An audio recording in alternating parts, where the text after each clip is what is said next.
Roza keldi.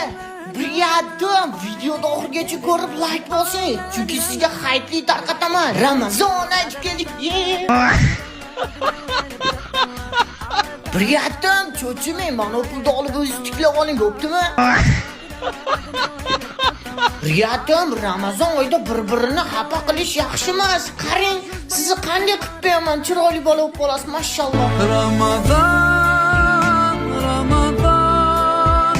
Hozir ikkalamiz Pochinkiga borib Ramazon aytib soqqani bosamiz. Katta bolani qilyapgan ishini. Biladim, ket. Ramazon oyida har kuni oilamni xursand qilish uchun saharli, iftorli paytida Telegram kanalimda har kuni 30 ta, 60 ta oilamiz a'zosiga haytli tarqatyapman. Siz ham o'tib oling, xo'p? Avukda olsam bo'ldi, maza qilib otishaman endi. Prichen olmadimi?